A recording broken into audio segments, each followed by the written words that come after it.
Kuns, 'n potgooi waar ons kreatiwiteit vier, stories ontgin en sinvolle gesprekke voer met kunstenaars, illustreerders, skrywers en skeppers van alle soorte. Hier koppel ons mense aan mekaar en aan die kuns wat ons lewens vorm gee. Sien en of jy nou self skep of net droom, jy's op die regte plek. Vandag gesels ons met jeugboek skrywer Fanie Viljoen en ons kan nie wag om meer te hoor. Geniet dit.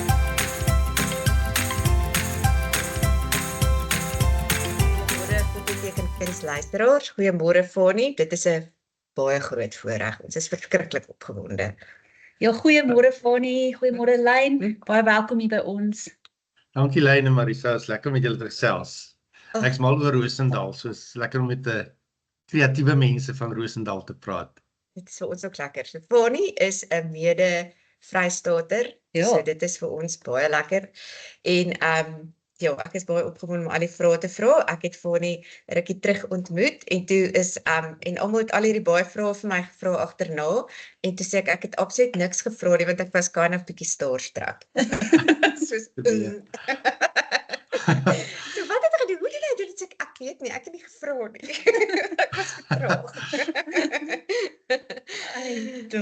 Maar ja, so ek seker, ons het ook gesê, ons is seker jy kry al hierdie selfe vrae oor en oor deur almal met wie jy gesels. So ons hoop ons het daarom ietsie nuuts hier tussenin. Ons sal vir jou vra wat weet net jy en wat niemand anders weet nie. Ons sal dit nou vir jou vra. So kan jy onthou toe jy begin skryf het en kan jy daai spesifieke oomblik onthou wat vir jou gesê het dit is wat ek gaan doen of weet dit waar het jou paadjie begin? Waar het begin?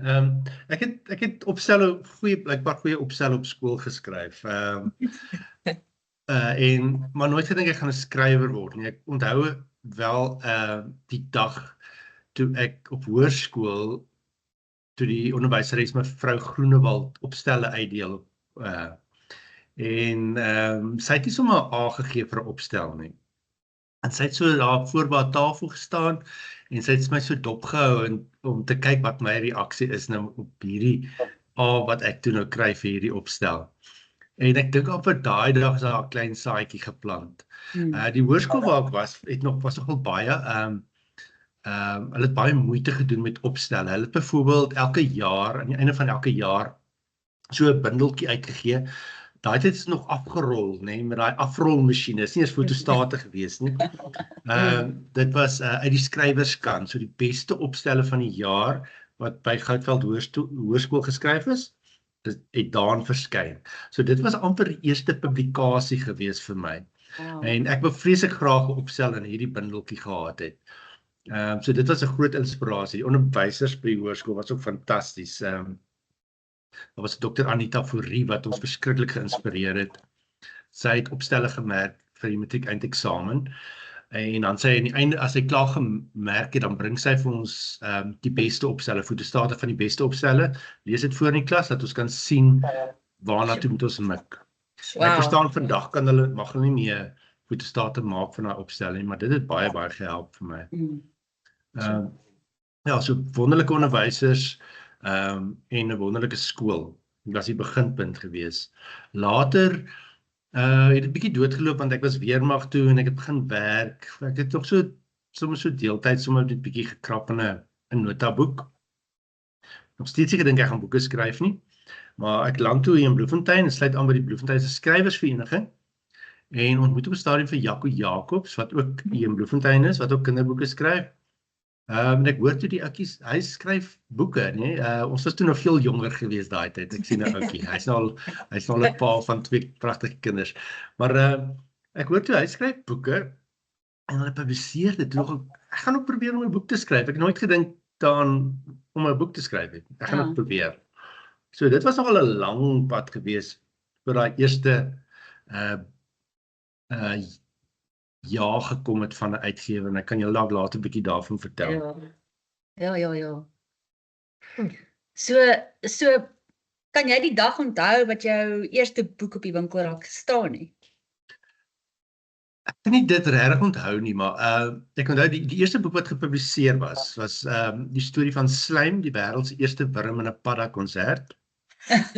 Die dag toe hy verskyn het, het die uitgewers my klompie boeke gekoerier, want dit was ook die Vrystaat Kunstefees. Op daai tyd het hulle nog die Vryfees genoem.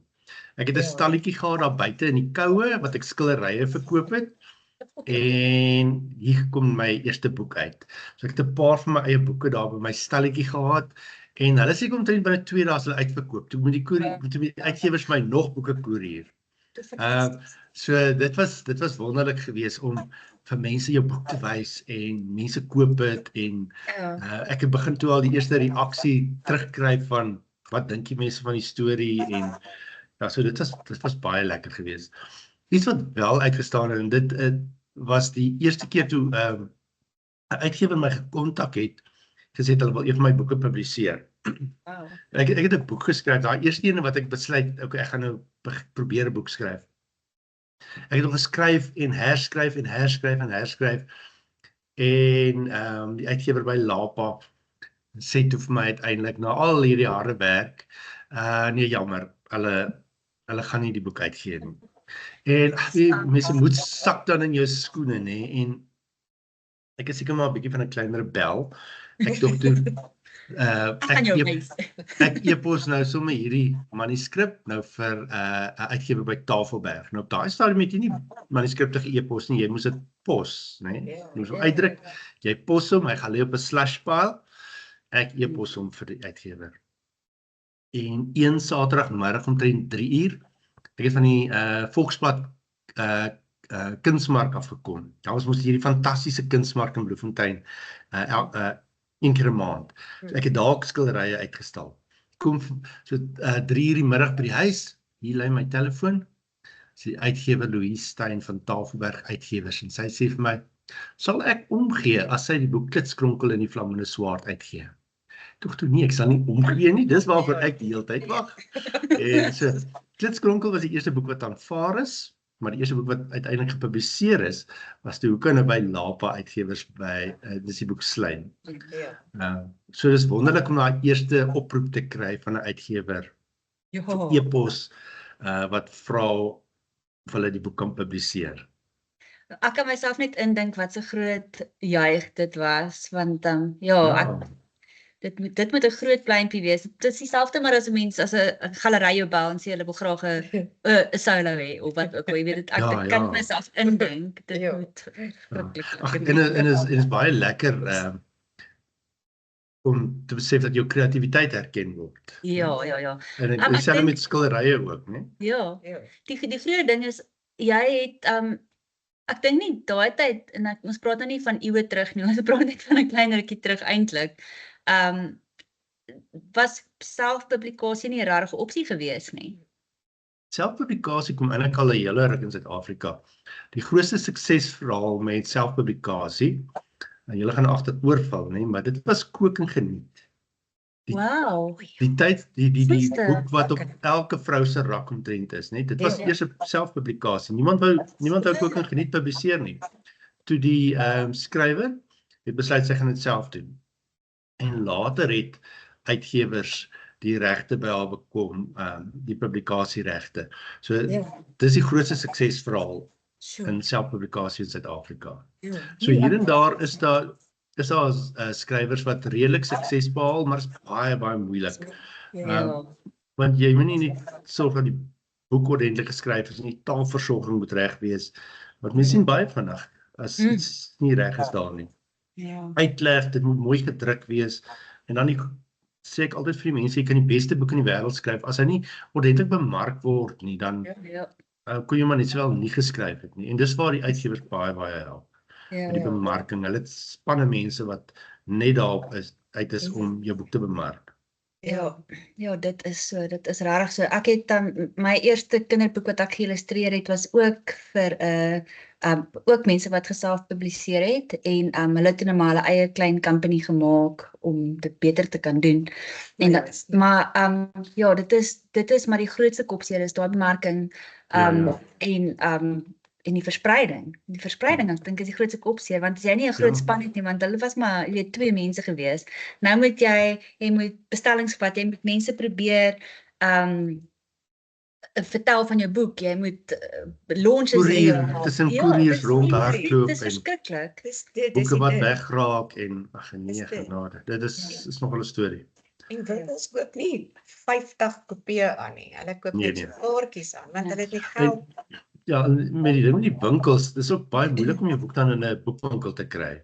Ja. 'n Exclusive books of 'n bargain books, want Ja. hulle kyk nie regtig na selfpublikasies nie. Mm-mm. Hulle het hulle kanale waardeur hulle werk. Daar kom ook bemarkers wat boeke maande voor die tyd Ja. voor publikasie voorlê aan hulle en dan besluit hulle hoeveel wil hulle aankoop. Ek dink die risiko is ook net te groot, want jy koop die boeke aan. Ja, hulle moet Ja. jou sak. Ja. Ja, met tradisionele uitgewers het hulle die opsie wel om die boeke wat hulle op die rak het om dit weer terug te stuur as dit nie verkoop. Ja. Ja, dis 'n goeie ding. Om terug te kom by jou eie boeke. So jou boeke spreek dikwels nogal moeilike temas aan in vir jeug, trauma en identiteit, verlies en so. Wat dryf jou om oor daai onderwerpe te skryf vir jong mense? Ek is baie geïnteresseerd in sielkunde. Ek het terwyl ek by Sanlam gewerk het, ek het 16 jaar by Sanlam gewerk nie. Terwyl ek geswat het en terwyl ek bietjie geskryf het en geskilder het, as ek nou terugkyk, dan weet ek nie hoe ek dit gedoen nie. Ja, Maar ek het hier in Unisa het ek graad in sosiale wetenskappe BA en ek was altyd mal oor sielkunde en ek het probeer bietjie van daai tipe goed wat jy leer dan in sielkunde ook in die boeke te sit. So dit is my fascinerend om navorsing te gaan doen oor byvoorbeeld hoe werk iemand 'n skoolskieter se kop of iemand wat huise wil afbrand of seker tipe goeters of hoe werk verlies nê en ouers baie van ons jong mense se ouers skei nê hoe werk hierdie gebroke huwelike hoe voel hy tienernaai wanneer pa en ma besluit hulle paai gaan uitmekaar uit. So is my fascinerend en die ding is ek dink ek probeer die wêreld oopskryf. Nou vir jonger kinders sal ek nie regtig sulke swaar onderwerpe aanpak nie. Daar is wel goedjies tussen die lyne, nee, maar dit is anders te verpak. Dit is 'n boek Pixel wat ek geskryf het, wat eintlik maar gaan oor 'n kind wat verskriklik alleen is, wat geen vriende het. En dis en daar's een boek gewees wat wel 'n baie swaar tema gehad het vir die jonger kinders, maar ek het gevoel is baie nodig. Ek het met 'n paar van my vriende gepraat en agtergekom soveel van hulle is as kinders seksueel misbruik. En wat nogal skokkend was, toe het ek besluit, okay, ek dink ek moet 'n boekie oor skryf.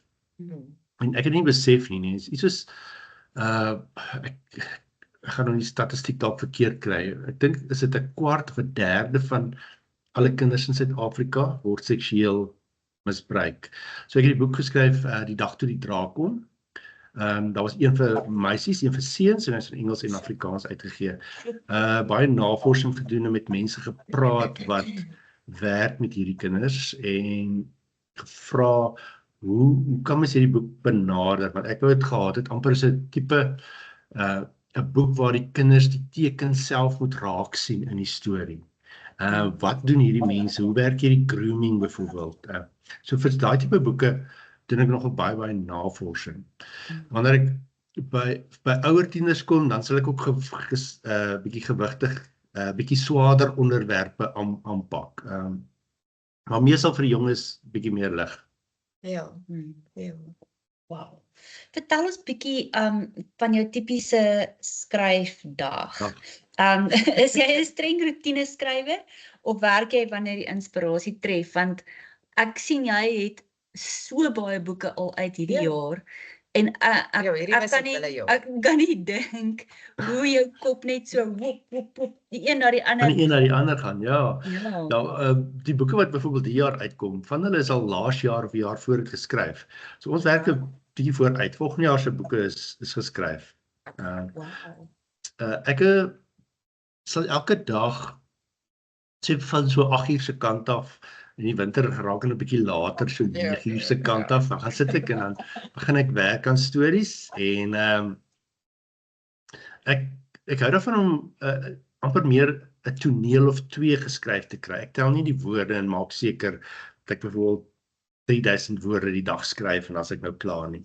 Ja. Of ek skryf nie noodwendig 'n hoofstuk en as dit klaar nie. Ek gaan baie meer op tonele. As ek 'n lekker toneel of 2 of 3 geskryf vir die dag en ek is tevrede daarmee, dan is ek klaar gewerk. Dan is dit admin tyd. Ja. Ja, ek sê nou vir mense, ek het nooit besef daar soveel admin aan skryf nie. Daar's besige ietsie. Ja, Ehm, eie besigheid. Dis wat dit Ja, of kontrakte wat geteken word, of vrae wat geantwoord moet word, of sosiale media. Sosiale jy's media baie is 'n vreeslike ding. Dis 'n Dit vat tydvreter. soveel tyd. Ja. Ek het my nou weer op TikTok gaan begewe. Ja, ek het nou die dag toe gaan kyk ek na al jou goed. Jy's baie aktief op sosiale media en ek het ook gedink, waar kry jy tyd vir al hierdie goed? Want dit vat tyd. Dit is ja, ek dink ek moet al 'n sekretaresse begin kry. Media manager. Social Of 'n- media manager. 'n tech-savvy tiener wat hierdie goedjies Ja. vir my kan doen, hè? Ja. Ja. Want ek sit op gestraat hier so met TikTok, dan probeer ek hierdie video's uitfigure. Want ek wil nou Ja. soos die onderskrifte en goeders opsit. Ja. Ai. Ja. Dis Vreeslik. 'n storie. Maar ek sal dit uitfigure. Ek sal nog daarby kom. Ja, ek dink ons vat net so 'n bietjie langer. Vir die jonger mense is dit net So. so, dit is so half eenvoudig en voor die hand liggend en vir my is dit net so dit maak glad nie sin nie. Nee, Ja.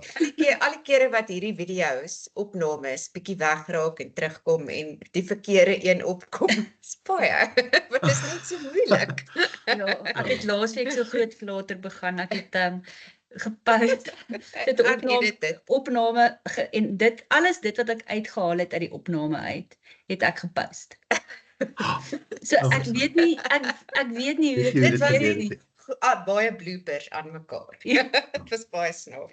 Sonder 'n intro, sonder 'n outro, sonder 'n niks nie. So ja, dit gebeur met En ons. die vreemde ding is, nê, toe ek begin skryf het, ons het nie gedink jy gaan nou die SABC moet word nog. Ook nie. Jy Ja. wil net 'n boek skryf. Jy wil net jou boek op die rak hê. Ja. Dis skielik onderhoude, dan wen die boeke pryse wat lekker is. Ja. Maar skrywers, ek weet nie, meeste skrywers, ek is 'n introvert, nê, om dit is bietjie vreemd om so oor jou lewe te gesels met mense wat jy nie ken nie. En dan moet jy die sosiale media ding gaan doen, so jy moet video's kan edit en musiek bysit en kom jy agter maar die mense wat die video's kyk soos 4 sekondes. Jy het 2 dae lank gesit en edit aan hierdie ding. Hulle kyk 4 sekondes. Skiep hulle na die volgende een toe. Ja. So, Skryf jy- baie. Skryf jy aan meer as een storie op 'n slag of het jy so half 'n paar goed going of nie? Hoe doen jy dit? Ek sal een storie op 'n slag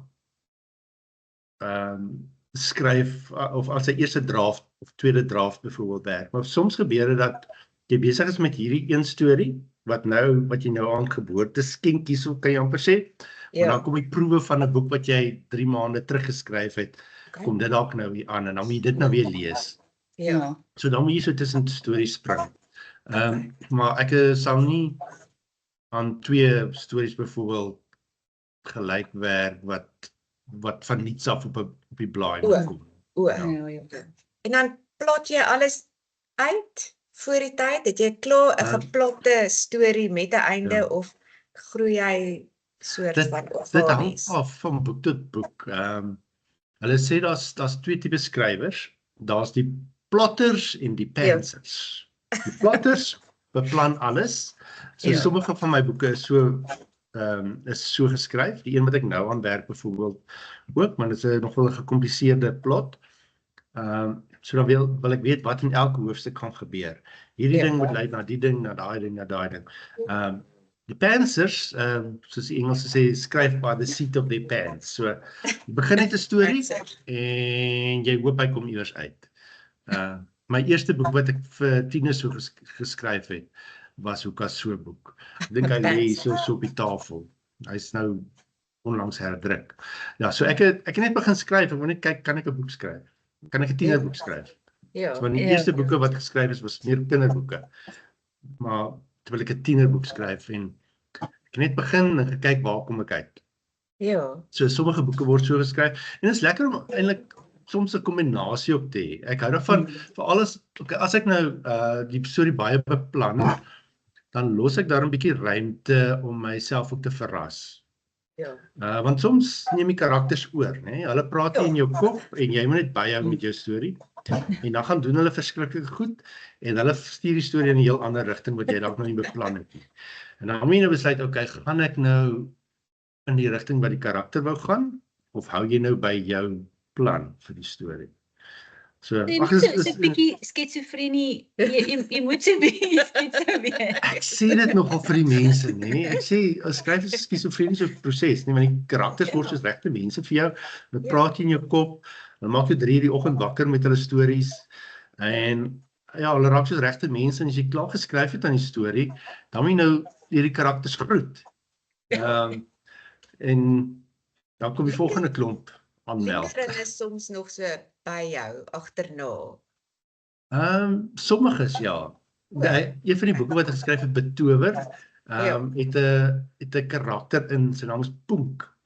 En ek het die kind vreeslik jammer gekry in die storie. So selfs nadat hy geskryf is, dan gaan lees ek net soeke uittreksels net om te kyk of Poenk nog oké is. Nog alraai. Leef hy nog? Hou hom nog lewendig. Ja, Klink so sou jy ek net die boek ons weer gaan lees. Ja. Ek het daai boek baie geniet.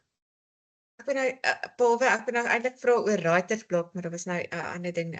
Ag ja, ervaar jy writersblok? Writersblok? Kom jy uit? Nee, nie regtig nie, né? Ek het daarom nou so met die jare al ek praat gister met die ander Bloemfontein skrywer hier in Bloemfontein, Johannes de Villiers. Julle ken 'n bietjie met hom ook gesels, hy is 'n interessante ou. En vir hom ook gesê dat wanneer mens so skryf, nee, dit is of ek moes die skryfproses moes ek uit 'n ander hoek bekyk het toe mense my vra om skryfkursusse aan te bied. O ja. Toe moet ek, want ek het net geskryf, nee, toe moet ek nou uitwerk, hoe skryf mens nou regtig 'n boek? So ek moes nou boeke gaan lees na die tyd oor hoe skryf mens boeke, want dit was my baie intuïtief eintlik gewees in die begin. En van uit daai tipe navorsing oor hoe skryf mens 'n boek, het dit ook uitgekom dat as jy writersblok kry, dan het jy eintlik nie genoeg struikelblokke in jou karakter se pad gesit nie. So jy moet die lewe vir die karakters in die boek moeilik maak. En gewoonlik kry ons die karakters so jammer, jy wil nie hê die aaklige goed met hulle gebeur nie, maar die aaklige goed wat met hulle gebeur is die storie. Ja. So, Dis waar jy mense kan vereensalwig. Ja. Dis hoekom mense van 'n karakter hou. ja, so gewoonlik as jy 'n writersblok het, dan ken jy of jy ken nie jou karakters goed genoeg nie, of jy het nie genoeg struikelblokke in hulle pad gesit nie. Die Engels het 'n spreekwoord. Hulle sê as jy 'n boek skryf, moet jy jou karakters in 'n boom opjaag. Dan moet jy hulle met klippe gooi en dan moet jy hulle weer uit die boom uitkry. So, maar ons is te jammer om hulle met klippe te gooi. En dan val 'n storie dikwels plat en dan weet jy nie hoe om die storie te skryf nie. Ja. Ja, my dogter se storie, sy sê ook, sy is besig met haar opvolgstorie van haar eerste ene. Al is die eerste ene nou nog nie uit nie, sy begin met 'n tweede ene met 'n opvolg. En sy sê ook, sy dink daaraan om haar hoofkarakter te laat doodgaan. En ons almal is soos, nee, jy kan nie dit doen nie, dit is die hoofkarakter. Sy sê, nee, moenie bekommer nie, ek het 'n plan. Sy sê, nee, Okay. dis nou presies dit, jy moet 'n bietjie drama skep. Ek het 'n karakter laat doodgaan in Donkerweb. Ek is 'n groot moeilikheid. Erg, Die ja. kinders dit is skryf een my van hierdie boodskappe op Instagram, nee. Ja. Oor hierdie karakter. Ek dink nie ons moet sê wat die karakter se naam is nie, né? Ja. Maar dit is eintlik nou deel van die een van die verrassings in die boek. Vroeger in die eerste hoofstuk sê ek al iemand gaan doodgaan. Ek sê nie vir jou wie nie. Okay. Maar as die boek word deur die Engelse lesers gelees by die privaat skole. Nou, ek het kom agter wanneer die boek klaar gelees het, want dan kry ek hierdie massas boodskappe op Instagram. Hoe kon jy dit doen? Hy was ons gunsteling karakter. Het jy vir hulle antwoorde gegee, want dit is een van die vrae wat ons gekry het van die luisteraars. Ja, ek gee vir hulle antwoord. Ek sê vir hulle dat wanneer mens jonk is eintlik, nê, dink jy gaan vir altyd lewe. Dit is nie so altyd nie. jonk wees. Jy kan altyd elke jaar, dan sien jy van hierdie matrieks, nee, wat byvoorbeeld of direk na hulle matriek Ja. eksamen geskryf het, ry hulle met vakansie en vir ongeluk en hulle lewe is daarmee heen. Of Ja. hierdie tragiese goed wat gebeur met jong mense. Maar Ja. as jy jonk is, dan dink jy maar, niks gaan met my gebeur nie, nee? Ek Ja. kan mos nou nie doodgaan nie. Ja. Jy dink ander mense kan nie doodgaan nie. En Ja. ek dink in vandag se koerant is al weer 'n berig van 'n jong meisie wat oorlede is. En Ja. dis baie tragies. Ja. En ek verstaan dat dit hulle ontstel. Ja. So, ja, maar Terwyl ons en nou ek weet ek was dieselfde gewees. Toe ek weermag toe was, moes ons 'n polis uitneem. Toe kom sit die man van Sanlam daarso in ons sitkamer en hy verduidelik vir my, okay, en as jy nou in die army is en hulle skiet jou been af of hulle skiet jou arm af of jy gaan dood, wat ook al, dan betaal hierdie bedrag uit en daai bedrag. Waarom praat die man? Ons sal nie doodgaan nie. En so ek weet hoe mense dink op daai ouderdom. terwyl ons nou op daai onderwerp is daar 'n opvolg vir Donker Web. Dit is wat ek nou mee besig is. Ah, Ja. Dit is so weird. Ek het Onderwêreld het ek geskryf, ek dink hy is omtrent 2008 gepubliseer. Hy het toe in die skole beland. Dit was toe die staatsskole, die Afrikaanse kinders in die staatsskole se voorgeskrewe boek. ja. Gaan ek na die skole toe, praat oor die boek en na die tyd dan kom hulle en dan vra hulle altyd vir my, maar hulle wil weet wat nou verder gebeur in die storie. Wat gebeur nou met hierdie karakter en daai karakters en so aan.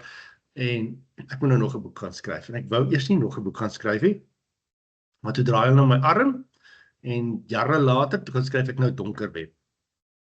En nou is Donker Web voorgeskryf vir die Engelse kinders in privaat skole en nou kom hulle na my toe op Instagram en oral en hulle wil nou weet wat nou nog verder gebeur. Ag, lekker. Hulle het nou my arm gedraai en ek kan dit nie glo nie, nee. Hy het omtrent in 2020 uitgekom tydens die inperking. Wow. Dis al weer 5 jaar later, nou moet ek weer hierdie karakters gaan soek, ek moet hoor of hulle weer vir my 'n storie wil vertel. So ek is nou besig om 'n derde een te skryf. Wow. Lekker. Sjoe. Ja, is altyd so lekker om te skryf, want ek moet nou 'n vreeslike plot gaan uitdink, want Onderwêreld en Donker Web se verhaallyne is nogal gekompliseerd en daar's baie navorsing agter dit. So ek is nou besig met 4 stuk navorsing weer, kyk wat gaan aan in die wêreld van hackers, Ja. wêreld van tegnologie, en hoe kan dit 'n lekker storie maak?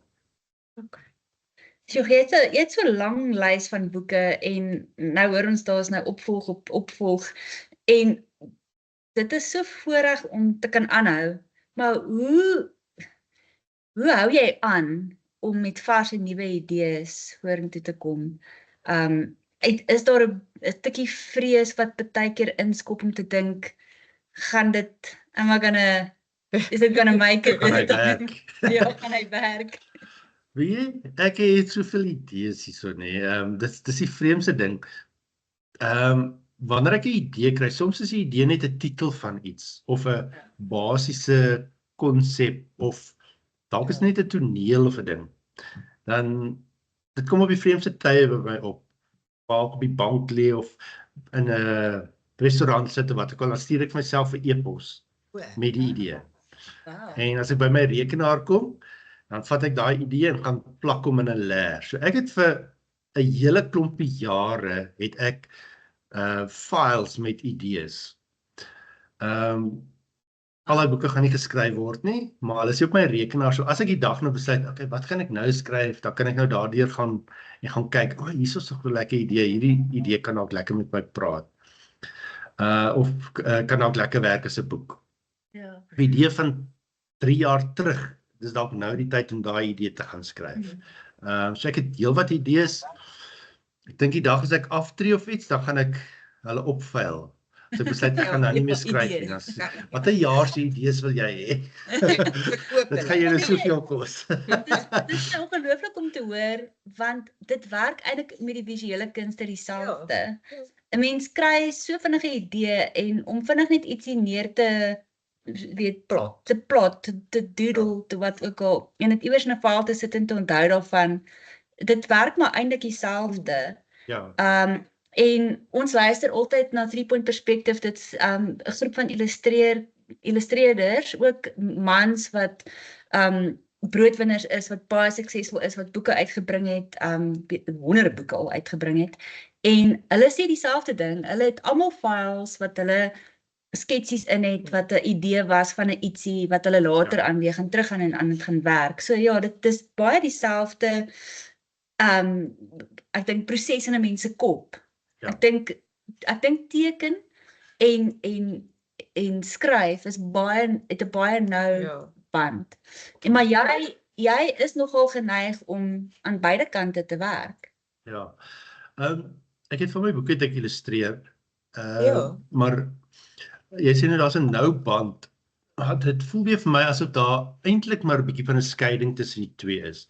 Want ek het van die boeke wat ek byvoorbeeld illustreer, of wat jy skryf hom eers, nee, die boek moet eers reg geskryf word, en die storie moet reg wees, sodat jy nie illustrasies maak wat jy later moet gaan oormaak nie. Byvoorbeeld Slijm, se storie, die eerste weergawe van Slijm is, hierdie wurmpie kom by 'n skool vir tandmeise, en hy besluit dan hy wil die wêreld se eerste tandwurm word. Die uitgewer sê toe vir my, nee, daar's genoeg boeke oor meise, kan nie nog 'n meisboek kry nie. Dank Hy my. besluit dus, okay, hy kom by 'n skool vir paddas en hy besluit hy wil die wêreld se eerste wurm word en wat in 'n padda konsert sing. Nou as ons daai illustrasies gedoen het met tandmeise, ons alles oor gedoen word. So ons kry eers die teks reg. Okay. En dit is met elke boek wat ek self illustreer, moet ek dan, as ek nou die illustrasies gaan doen, ek wil nie al my boeke self illustreer nie, anders lyk al die boeke dieselfde. So ek verkies eintlik dat ander mense dit doen, want ons het fantastiese illustreerders in die land. Maar as ek dit self illustreer, dan moet ek eintlik gaan sit en al het ek die karakter beskryf in die boek, moet ek gaan klomp sketse en goeders maak om die karakter te kry. Nee, om te kyk hoe lyk dit regtig, want daar's ons nog 'n bietjie van 'n gaping tussen die skryf. Ek hou daarvan om ook 'n bietjie ruimte te laat aan die illustreerder om sy eie kreatiwiteit te gebruik. So ek sal ook nou sê, die karakter het 'n bossie kop of wat ook al, maar hoe lyk die bossie kop en hoe lyk die res van die gesig? Dit los ek baie keer oor die illustreerder. So ek moet ook, as ek self gaan illustreer, skets maak, skets op skets om die karakter te vind. Okay. En as jy die gesig het, dan kan jy die lyfie begin kry. Hoe gaan hy beweeg? Wat se klere gaan hy dra? Ja. Van die wêreld lyk waarna hy beweeg. Ja. So daar's eintlik baie dinkwerk na wat nog gedoen moet word om 'n boek te illustreer. Ja. So ek bewonder ons as ons illustreerders verskriklik baie. Een van my gunsteling illustreerders, Johan Strauss in Suid-Afrika. Ja, hy maak die mooiste goed. Hy illustreer my ouma Molly boeke. En hy het soveel karakter in ouma Molly geblaas. Sy is so 'n liewe ou maatjie en die kinders is mal oor haar, ja, so ek sien uit na die volgende boek. Hy kom volgende jaar uit. Okay. Baseer jy baie keer jou karakters op mense wat om jou is en wat jy ken? So in die geheim. Ja, sonder Ja, subconscious. Ja. Ek dink mense kan nie te ver wegskryf nie. Daar gebeur wel. Dit is soms dat jy mense sien en dink jy, okay, ek dink hulle kan in 'n boek beland. Maar ons het gewoonlik so 'n samestelling van verskillende mense. Een van die karakters wat baie sterk in my boeke voorkom was eintlik 'n onderwyseres wat ek gehad het in standaard 1 nog daai tyd, mevrou van Pletsen. En sy was nogal 'n karakter geweest. Ek was baie lief vir haar en ja, sy het ook snaakse gewoontetjies gehad en het my altyd gefassineer as kind en ja, sy was toe die inspirasie vir die juffrou in Geraamte in die klas. Van 'n juffrou wat in 'n geraamte verander en dan sy kinders op 'n skooltoer vat. So jy het 'n verskriklike wye Afrikaanse woord, 'n groot wye verskeie range van baie klein kindertjies tot tieners. Groot mense. Groot mense het volwasse stories. Ja, as 'n volwasse boek, ja. Ja, hoe verskil volwasse literatuur en jeugliteratuur, soos tiener, wat is daai skeidslyn? Want hulle gaan deur dieselfde goed. Daar's eintlik 'n groot verskil selfs tussen met die kinders, né? Want kinders se Ja. leesgewoontes verskil elke 2 jaar. So, O. as ek mense help om bietjie te skryf, Ja, dan moet ons seker maak eers vir watter mark skryf jy, ja. né? Want 'n 8-jarige kind lees nie dieselfde boeke as 'n 12-jarige kind nie. Hulle is nog albei in die laerskool, maar hulle lees nie dieselfde boeke nie. Ja, so groot So verskil. mens moet weet vir watter mark skryf jy. En vir die ouer mark, so elke 2 jaar verskil die jonger kinders. Vir die tienermark sien ek dit amper as boeke vir jonger tieners en boeke vir ouer tieners. So vir die ouer tieners sal ek bietjie meer waag. Ja, mens moet maar net, ek dink die groot ding is jy moet boeke gaan lees vir daai verskillende ouderdomme en sien hoe word daai boeke geskryf.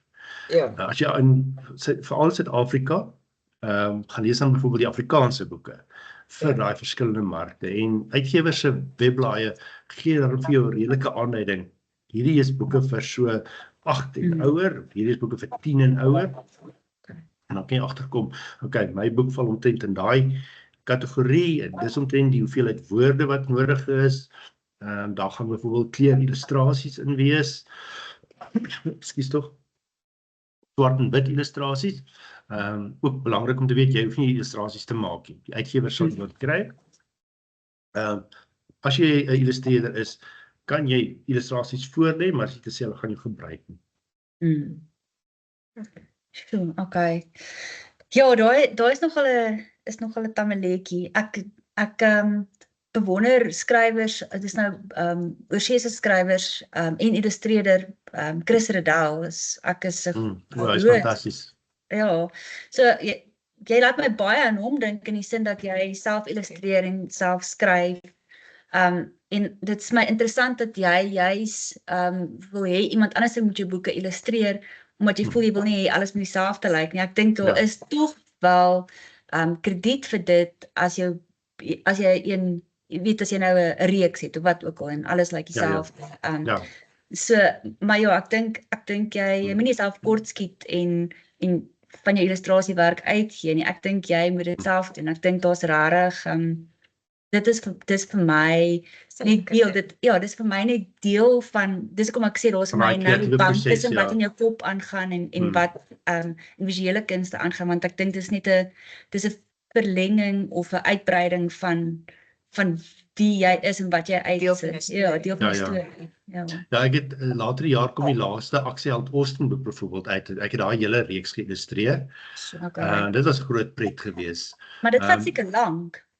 Dit vat nogal en die ding is ek is vol nonsens nê. So ek maak illustrasies en dan as ek nou klaar is met almal, dan gaan ek nou weer deur en dan sê ek maar nee, hierdie is nou nie reg.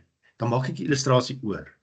Dan maak ek net al die illustrasies oor of ek werk meestal op Photoshop deesdae. Gaan maak goedjies reg, dan gaan ek weer hierdie boek, dan kry ek nog steeds hierdie foute. Gaan maak ek weer reg. So dit is ek is vol nonsens met my eie werk. So ek gee dit graag vir iemand anders. Chris Riddell is baie goed. Ek was by 'n boekbekendstelling in die Kaap een keer waar hy was. Ek het 'n getekende Chris Riddell boek hierso. En ja, hy het 'n storie vertel en terwyl hy vertel dan teken hy op die bord. Ongelooflik. En as hy klaar is met sy hele boekbekendstelling, dan is daar een van sy prente op 'n blaaibord en dan gee dit vir een van die mense daarso. Ja, so hier is 'n Chris Riddell getekende boekie op my rak. Ja, hy is fantasties, né? En weet as jy na mense soos Chris kyk en of vir Johan Strauss, veral as jy kunstenaar is, dan besef jy hoeveel ongelooflike werk hierdie mense doen, né? Ek het 'n grafiese roman geskryf. Dit is geïllustreer deur Daniel Hugo. Daniel het al die illustrasies op iPad gemaak met Procreate. En as jy daai illustrasies kyk, ek wou daai boek self illustreer. Ek is so dankbaar ek het dit nie gedoen. Daniel het dit so goed gedoen. Daar's soveel beweging in daai illustrasies, verkorte aansigte. Iets wat ander mense dalk nou nie so sal waardeer nie, maar as jy nou kunstenaar is, soos julle ook, nê, as jy sien hoe fantasties hierdie ou is, nê, die uitdrukkings in die gesigte, hande, al die hande is perfek. Mens kan wel sien of iemand 'n kunstenaar is. As hy hand kan teken, as dit 'n kunstenaar. Mense dink is gesigte, dis eintlik hande. Hande en neuse. Ja. Voete. So elke hand is perfek. Daar's karakter in die hande, die beweging van die hande. Almal is lyk nie soos sulke stokmannetjies nie. Ja. Dis 'n ongelooflike talent. Ja, so Daniel Hugo, sjoe. Fantasties. Lekker. Waar was ons? Ek sien skoon die mekaar, ons het heeltemal van die Dis dit reg. die kom gevra so mense. Ja, en ek sê jong mense verander vinnig. Hoe bly jy relevant en eg in jou skryfwerk vir tieners spesifiek? Omdat tegnologie en dinge so vinnig verander. Het jy al teruggegaan en goed moes verander het tegnologies, dalk wat jy iets in jou boek gesit het of voel jy hulle moet maar groei saam met dit? Hoe benader jy dit? Dit hang af van boek tot boek. Een van my boeke, Breinbliksem, is nou Augustus, is hy 20 jaar oud. En as jy nou die boek gaan lees, as jy sien, ek weet nie of julle dit destyds gelees het nie, maar ja, hy's presies die maand 20 jaar oud. Wow. En dis in die boek is daar tonele waar hulle byvoorbeeld na CD-winkels toe gaan en hulle wil 'n CD's koop, oorfone opsit en dan dat iemand vra, kan ek hierdie CD luister en so aan. En ek kan nie nou gaan verander nie, maar dit vang 'n bietjie van 'n tydsgees eintlik maar vas. So ek sal nie dit verander nie. Onderwêreld, toe hy in Afrikaans destyds geskryf is, was daar nog nie eers iets soos Wi-Fi nie. So ek het die boek vertaal na Engels toe en ek het bietjie goed in gaan sit oor Wi-Fi en van Netflix. So dit hang af van boek tot boek. Okay, alright. Hoe ek in voeling bly met hulle, ek gaan nogal gereeld op skooltoere. Ek was verlede week byvoorbeeld op 'n weeklange skooltoer gewees en hulle kom praat met jou en hulle sê vir jou waarvan hou hulle nie. Hulle vra vir jou al hierdie vrae, stuur vir my boodskappe op Instagram. Ek lag nogal vir hulle. Een van die meisies skryf vir my, was dit laas jaar, skryf sy vir my 'n boodskap op Instagram. You ruined my whole year. Matric was supposed to be fun. And then we had to read your book. Ek geniet dit vreeslik en dan ek sal 'n bietjie met hulle gesels en dan kom hulle agter maar okay, dis dalk nou nie so erg soos hulle gemaak het. Hulle wil dalk net 'n uitlaatklep gehad het. En net hulle die geleentheid om vir die skrywer 'n boodskap te stuur en hy antwoord hulle actually. Ek dink baie van hulle dink nie ek gaan nie hulle antwoord nie. Ja, dit is so spesiaal. Ons kon nie dit gedoen. Ons kon nie daai ouens. Nee. Ja, ek weet jy het vir Daleen Matthee boodskap gestuur. Ek sou nog op Daleen Matthee wou ontmoet het, né? Dit sou 'n belewenis wees. Maar ek wonder nog altyd, hulle skryf vir my, stuur hulle vir die ou wat hulle wiskundeboek geskryf het ook 'n boodskap. Ja. The trick was supposed to be fun, then we had to do your maths.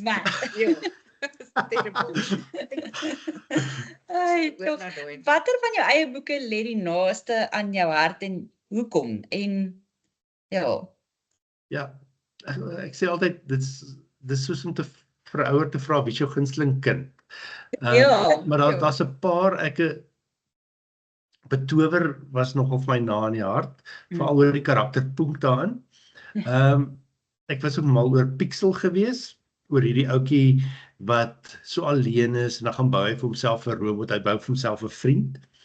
Ek weet nie, daar's net iets aan die storie, ek dink wat ons almal dink ek ten diepste raak, as jy dit lees, dan sal jy besef hoekom.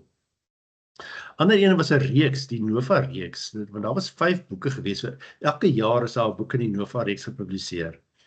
En toe ek die laaste boek skryf, toe voel dit soos asof jy nou hierdie kinders wat jy nou oor 5 jaar leer ken het, jy moet hulle nou gegroet. So dit was nogal emosioneel geweest.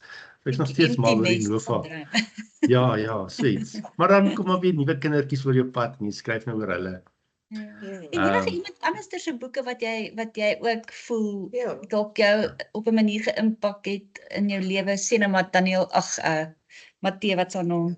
Daleen. Daleen was baie goed geweest, maar ek dink een van die grootste invloede was eintlik maar op laerskool. My ouers het ons, my broer en suster, elke 2 weke na die biblioteek toe gevat, die stadsbiblioteek. Jy kon jou eie boeke uitneem. En daar het ek vir Pippi Langkous ontdek. En Pippi lê my nog steeds na in die hart. Ek dink ek het 2 verskillende weergawe van die Pippi boeke hier op my rak. Dit was my fantasties geweest om te lees van 'n meisie wat 'n hele perd boek in haar kop kan optel. En sy was so stout. Sy het al die goed gedoen wat mense wat jy ook eintlik sou wou gedoen het, maar jy weet jy mag dit nie doen nie. En sy was so lekker stout geweest. En dit bly my nog by. Ja.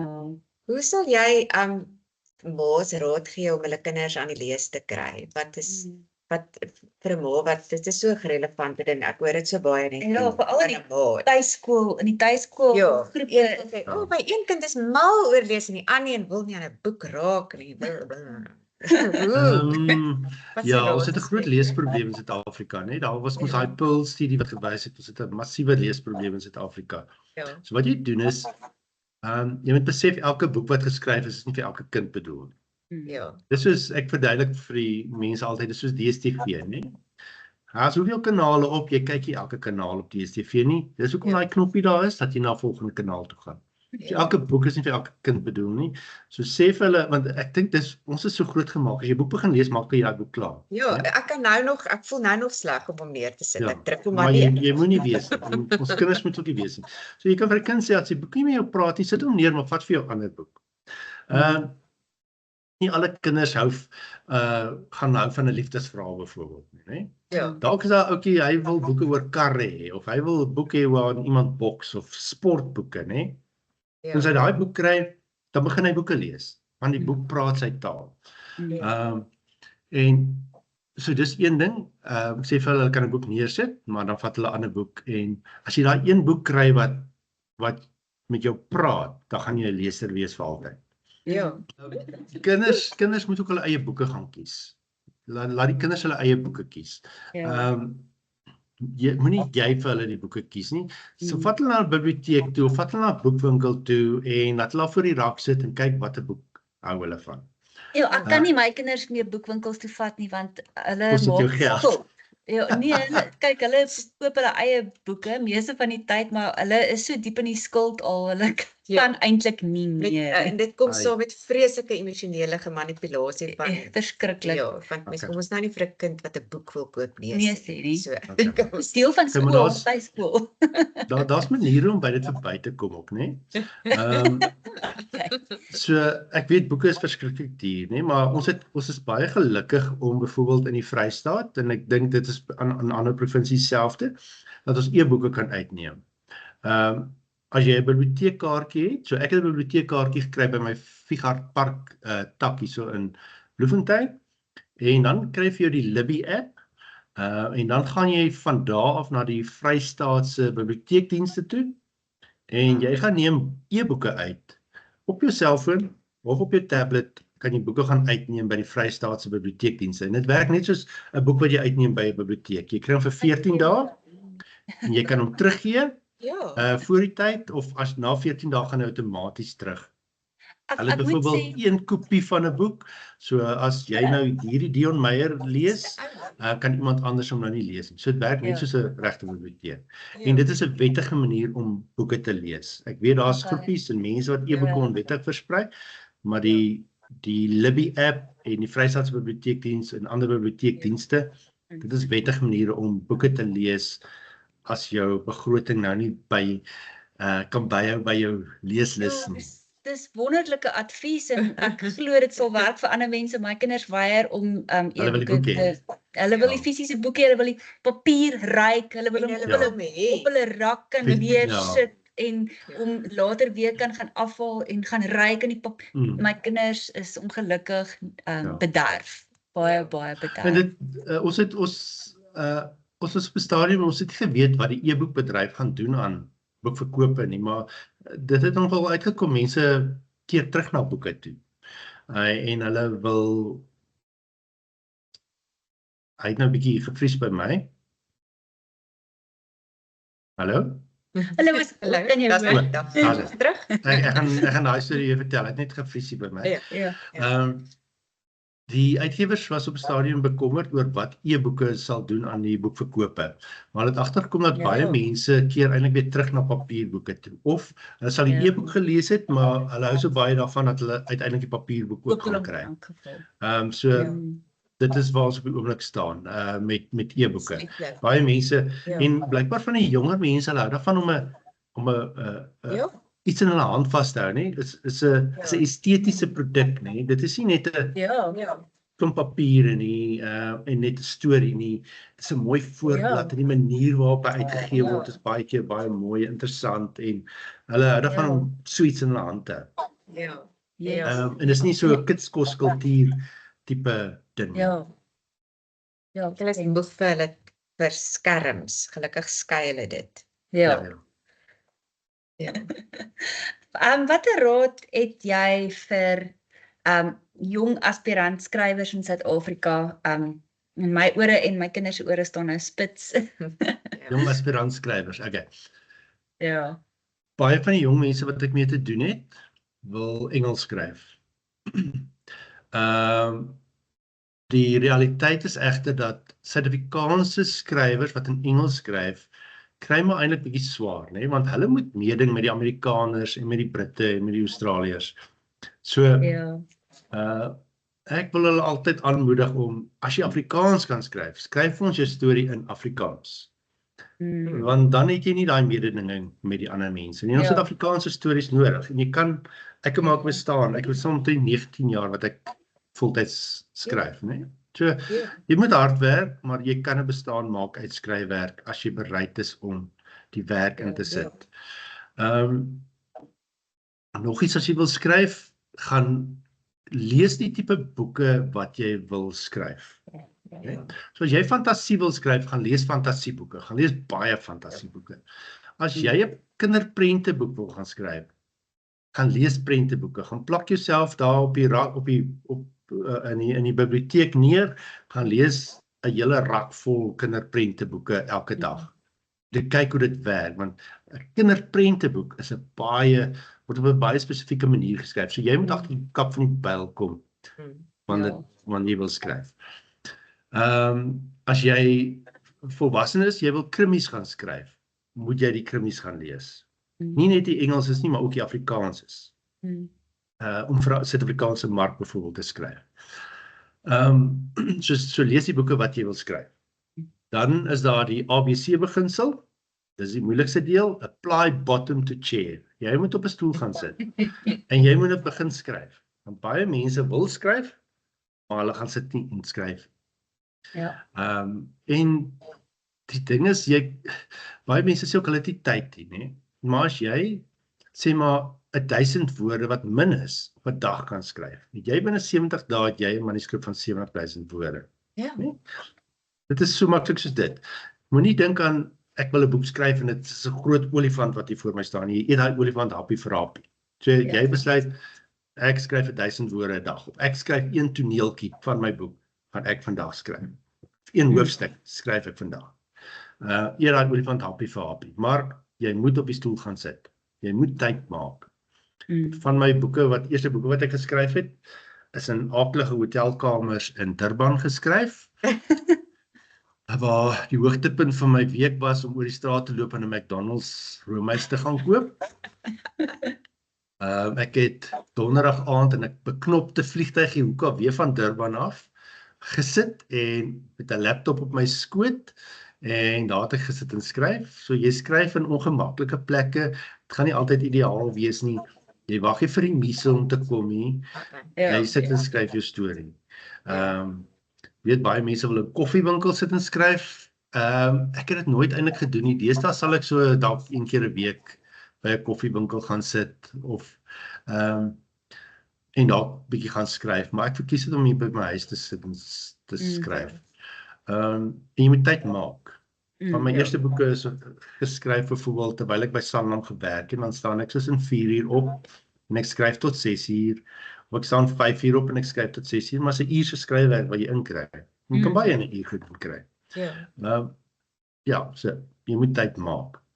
Ja, ek Moenie dink te daar's droom bly. 'n mite van die muse. Ja. Ja, Baie ja. mense sê ook, gaan jy nou hierdie inspirasie gaan werk jy as die inspirasie jou tref, dan sê ek nee, want die inspirasie Die muse kom as jy Min. voor jou esel staan of die muse Ja. kom as jy op jou Ja, boude sit voor jou rekenaar. ja, Dan kom en die ek muse. het daar's min verskil in my werk tussen wanneer die muse my getref het, want baie keer dan jy dan jy aan 'n rol en ander keer nie, en daai werk lyk maar pretty much dieselfde. Inteendeel is daai wat ek gedink het, kom ek maak nou hierdie klaar. Jy moet 30 van hierdie wees, sit op jou alie dan. En dit is eintlik goeie werk, want is meer of fokus as muse. Ja. Ja, Behoort en jy- mens kan konsentrasie is nogal belangrik, nee, so wat mens kan doen byvoorbeeld om jou te help konsentreer. Party mense soek absolute stilte. Ek is sal vir sommige boeke maak ek byvoorbeeld soos op Spotify maak ek soundtracks, né? Amper soos die soundtrack vir die boek, die klankbaan. Ja. Dis oulik. So dan sit ek die musiek aan en ek's dadelik in daai storie wêreld. Want as ek nou vir 'n week weggaan op 'n skooltoer, dan moet ek nou na 'n week weer terugkom in die storie wêreld. Ja, En die dis maklikste om Ja. weer terug te kom in die storie Ja. wêreld is om daai musiek aan te sit en jy's dadelik in die storie wêreld. Dis oulik. Ja. Soos 'n assosiasie, 'n breinassosiasie. Ja. Dis 'n baie. En dit raak amper soos 'n meditasie ook. Ek dink skilders dink ek is meer van 'n meditasie as skryf. Ja. Ek weet nie of julle met musiek skilder nie. Of soek julle stil.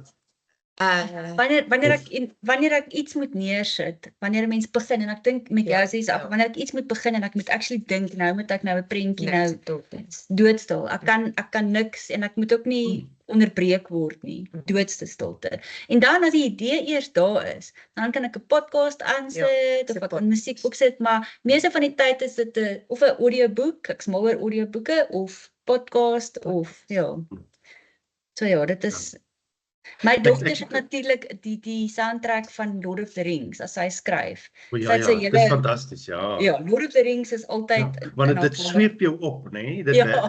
ek het ook Lord of the Rings op 'n stadium. Ja. Lord of the Rings het ek baie gebruik met Nova byvoorbeeld. Ah, Maar okay. dit sweep jou op, né? Ja. Dit klink of jy in 'n fliek is. Dit is lekker Dit is lief.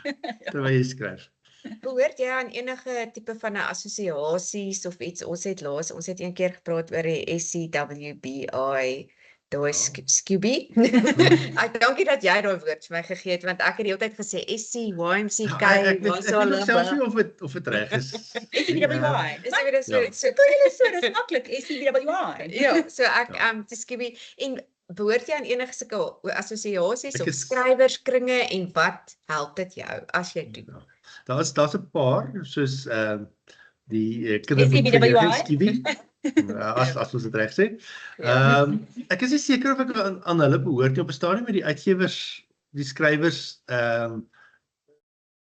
sommer outomaties ingeskryf daarvoor. So ek is seker of ek lid is van hulle nie. Ek vermoed ek Jy's is. op die lys. Ja, aan die ene wat ek wel by is Pen Afrikaans.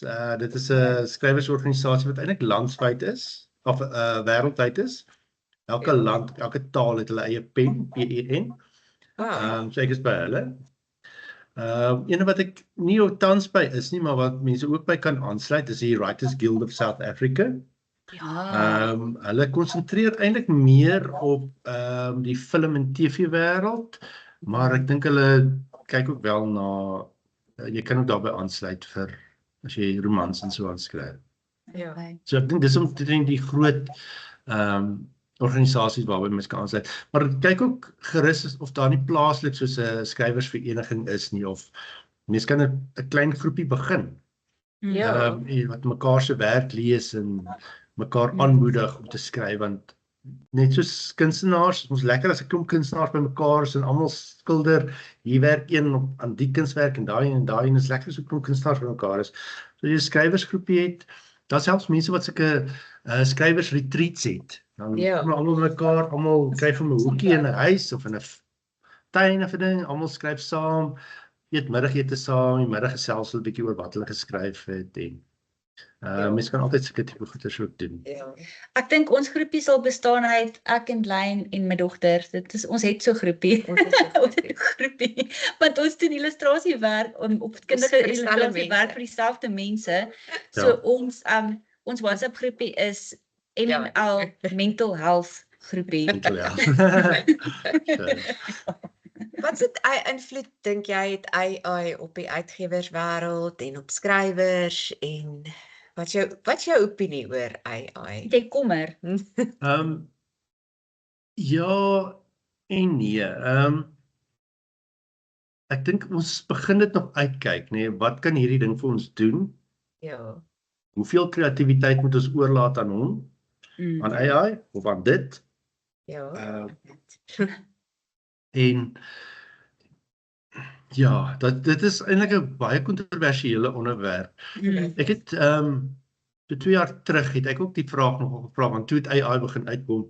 Ja, dis Dit was al in Clarence so 'n boekefees en daar vir een van die kunstenaars wat illustrasies gemaak het vir Vrye Weekblad. Gevra wat dink hulle van AI en hulle het nogal gesê wat hulle sal doen is hulle sal vir AI gaan vra maak my 'n prent hieroor of daaroor en dat hy dit doen en dan kyk hulle of hulle vir alles hulle vasgehaak het, hè.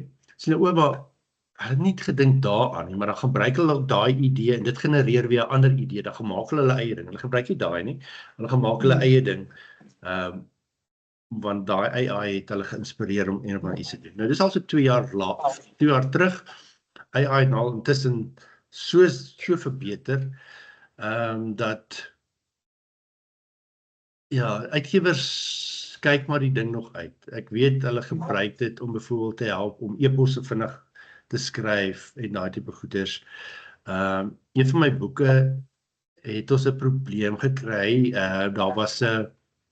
Daar moes illustrasies in die boek wees. Toe die illustrasies kom soos die karakters te jonk. En daar was nie tyd om nuwe illustrasies te gaan maak. So toe die uitgewers na AI toe gegaan, hulle het AI prente gevat, maar hulle het dit verder gaan verwerk op Photoshop. So dit as basis gebruik en dit gaan verwerk en iets anders daarmee gaan maak. Maar dit is nogal 'n kontroversiële ding. Daar word eintlik maar meestal vasgeskop teen AI op die oomblik. Maar ek weet nie of mens so erg sal kan vaskop nie. Dit gaan so deel word van ons wêreld, né? Ja. So op die oomblik kyk ons in die uitgewerswese, kyk ons dit uit. Daar's presies in kontrakte. Ja. Waar jy moet sê geteken. dat AI nie gebruik is. Ja, selfs vir ons as illustreerders, ons moes nou so Ons paar was weke so terug- verlig. Ja, moes ons ook 'n vrywarings dokument teken wat sê, jy weet, dat ons gebruik nie AI vir ons illustrasie idees of enigsins nie. Ja. Ja. Ja. Maar mense kan baie vinnig sien as dit AI is. Maar Ook AI gaan baie. soveel verbeter, né? Ja. Soos wat AI op die oomblik is dit die swakste wat hy ooit sal wees, né? Ja. En dis wat so skrikwekkend is. Ja. Dit gaan net verbeter. Ja. Ja. Ja. Waar dink jy is daar 'n gap in die mark in jeugliteratuur? Waar jy sien daar, ek weet, want alles is so oorversadig. As jy sou jy Kyk, met die Afrikaanse mark, ons het eintlik te min Afrikaanse skrywers. So daar's altyd plek vir nog Afrikaanse skrywers, jong skrywers wat die wêreld uit 'n ander oogpunt uit sien. Ja. Nee? So daar's uitgewers sal graag daai tipe boeke wil ontvang. Dis myne, maar hulle weet nie van my nie. gaan jy nou kallig. Maar as jy die boek stuur, dan is dit dalk die volgende boek wat hulle soek, né? Ja. Een van my grootste deurbraak wat ek gekry het, was toe ek 'n kans gewaag het en 'n jeugverhaal geskryf het, wat heeltemal anders was as die jeugverhale wat op daai oomblik uitgekom het. Hy lê hierso, laat ek gou oorleen, dan kry ek hom. Ja. Ek wonder wat's alles op daai Ja, rak. hy toevallig het daar herdruk gekom, Vrydag. Dit was hierdie boek. Ruimliks, hierdie boek het So 'n mooi voorblad. deure vir my afgeskop daai tyd. Dis die ene wat 20 jaar terug uitgegee is nou. Ja. Wow. Baie Ek het nie geluk. gehou van die voorblad toe uitgekom het nie. Maar ek Dus hy is besef nou baie nou, goed. dit is eintlik fantasties gedoen. Ja. Die Pragtig. kunstenaar, laat ek gou vinnig kyk wie dit was. Is Michiel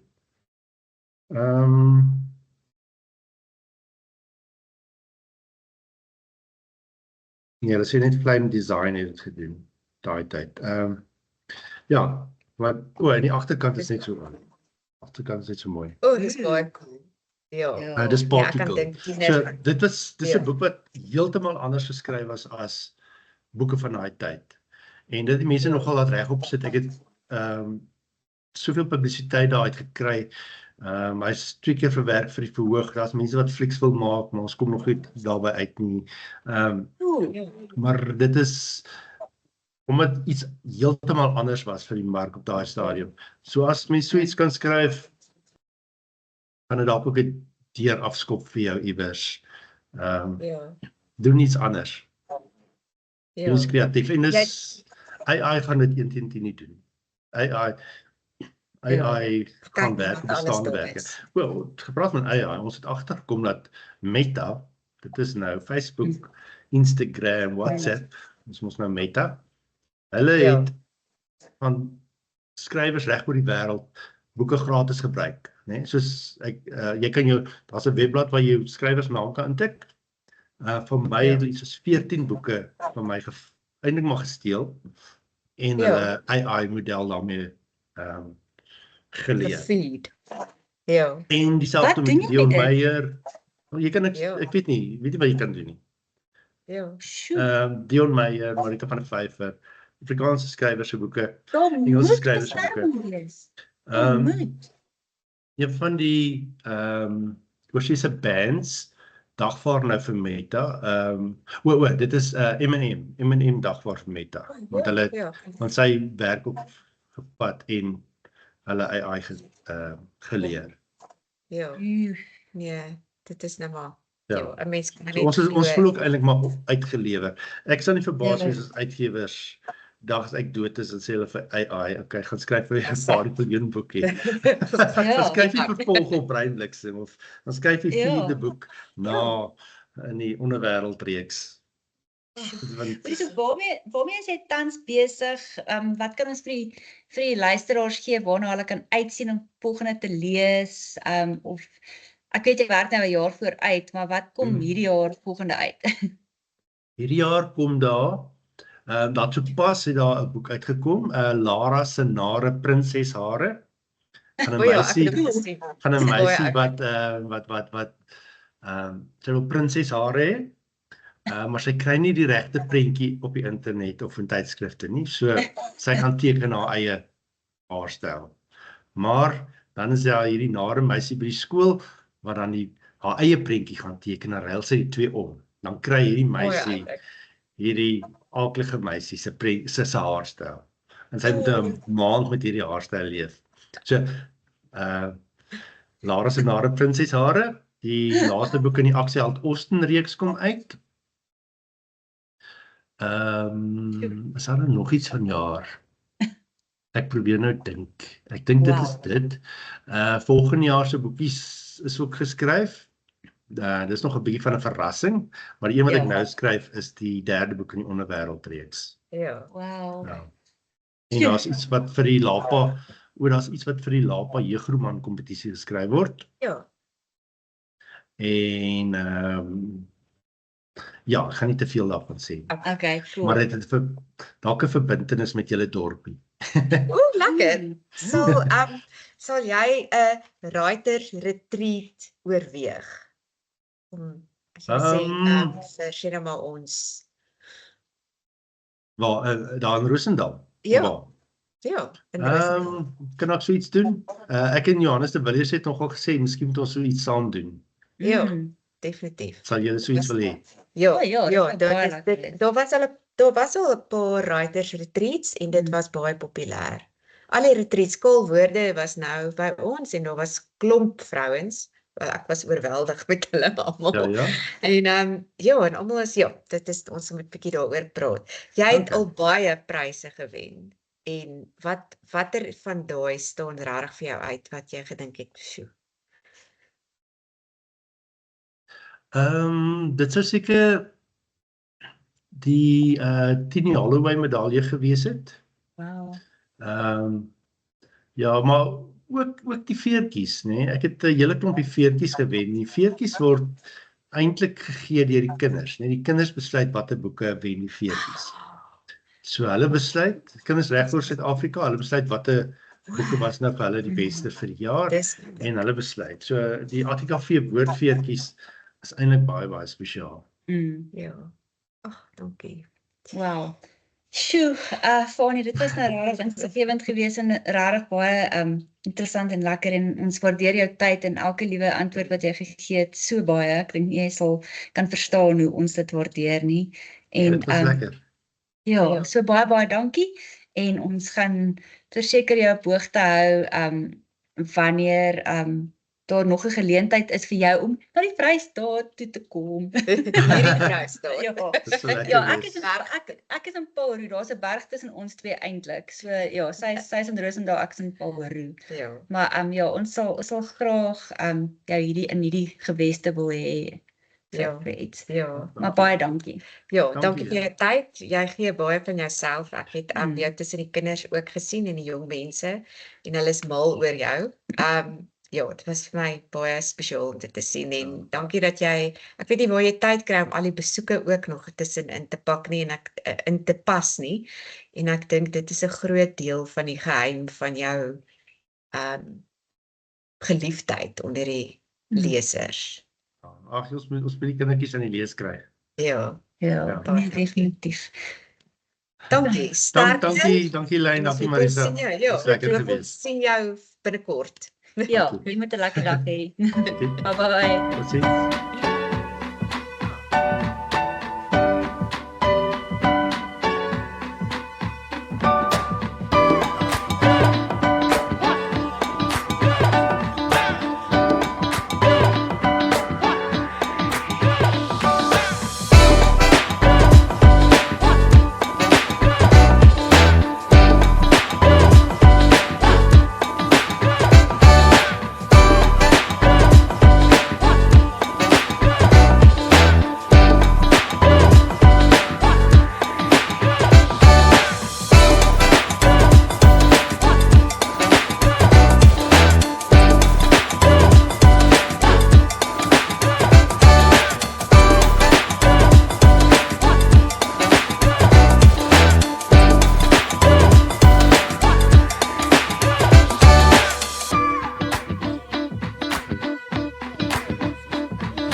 Dankie. Jessie, Dis dankie. goed. Dit was Ja. goed.